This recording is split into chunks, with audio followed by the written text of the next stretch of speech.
Okay, so what we'll need for the project: strippers, 18 gauge wire, some electrical tape, a switch, some connectors, shrink tubing, and a screwdriver. Okay, so first we have to remove the dash panel underneath the steering column to get to the ignition key, so we can get the wiring out. Sorry for the neighbor weed whacking, it's very loud. But in this car it should be just two. Sorry about that, I dropped one of the screws under the seat. But so after you remove those two screws, the top piece will pop off. And then if you drop down the little lever so you can move the steering column, the bottom piece should slide right off. Right out to the bottom. Now, bring the camera over a little bit. You can see.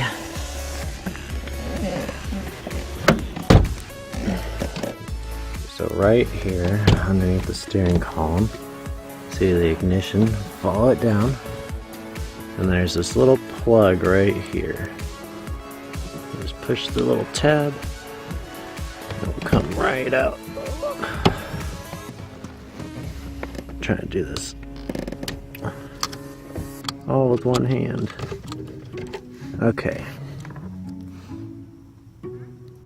So we had a little bit of issues. I had to look up the wiring diagram because I don't have my own weeder with me, so I can't test the wires. So I did find out that the yellow one is the power, and this orange one over here seems to be the ignition. At first I couldn't figure it out because I totally forgot that my car has that safety feature where you have to have the brake pushed in and nothing was happening. Then I accidentally touched the test wire to the car and it popped the fuse. So make sure you don't do that, because that was a pain in the ass to go get another fuse and just deal with all that. It's just stuff you don't want to deal with. So I'll show you right now. We attach it to the yellow one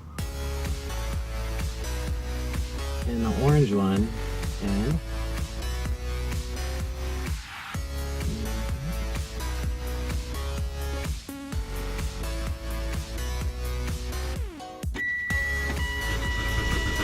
you can hear it trying to start.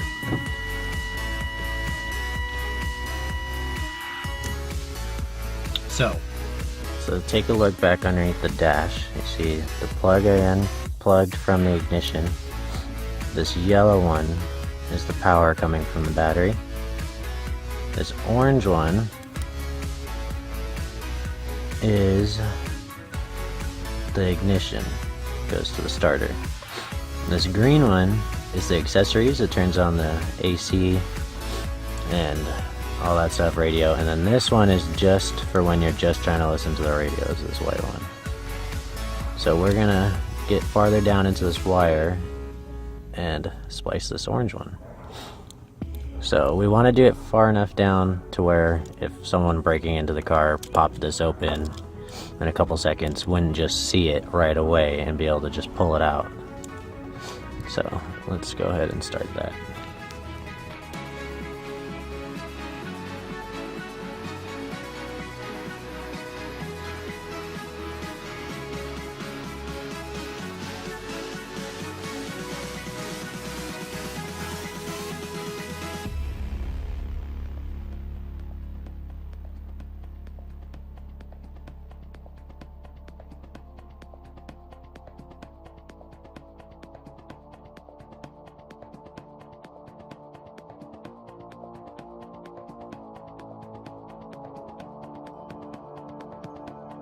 Okay, so I cut the ignition wire.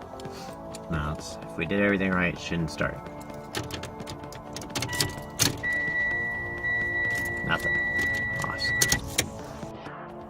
Okay, so got it all wired up. Got the switch on or in, just temporarily right now. It's on off. Let's see. Make sure it doesn't start. Nothing. Turn it off. Flip the switch on. Starts right up. Perfect. Okay. So all we gotta do now is hide the wires, put the switch somewhere, and make it look like I never touched anything. Okay, so we got it all wired in. If you look under here, you can see I plugged the switch back in right up here. You can see it. And then I ran the wires down. You see how I taped them all up all the way down. They run into those wires down there and down underneath the dash. And I'll show you where I put it because I don't plan to keep it here. You see right where the hood release is. There's the little switch. It's an off right now.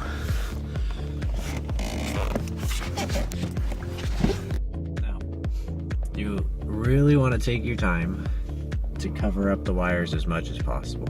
Remember, the goal of this is to make sure, you know, people can't steal your car. You don't want them to rip open the dash like they're going to get to the ignition, to hotwire it, and see your wires. You know, that's an obvious that you did something. It's real easy to just pop the wires out, plug it in, you know. So you want to make sure you wrap it all up with electrical tape, just like factory. That way you can't tell. Hide it somewhere where no one's gonna find it. You know, don't put it in the glove box. Don't put it on the dash. You know, I wouldn't even recommend putting it under the dash like I did. But like I said, that's only temporary. I'm not gonna keep that switch in there because you have to turn it off every time. And I know my girlfriend borrows my car all the time, and I know she'll never turn it off.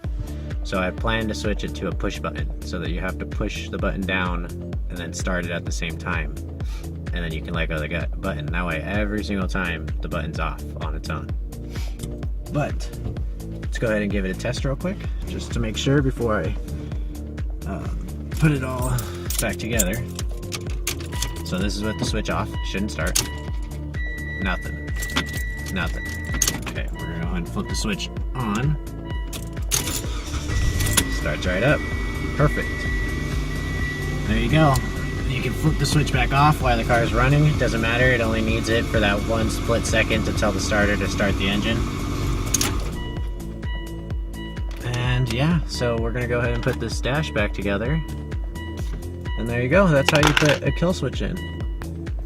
So just one more thing before I go, guys. Just make sure you cover everything. You know, if you splice 2 wires together, you know, use a connector, solder it, but make sure you use heat shrinking tube, tape it, because any corrosion on these wires, any corrosion on the switch, and your car's not starting. So be very careful, take your time, do it right, and, you know, make sure no one can steal your car.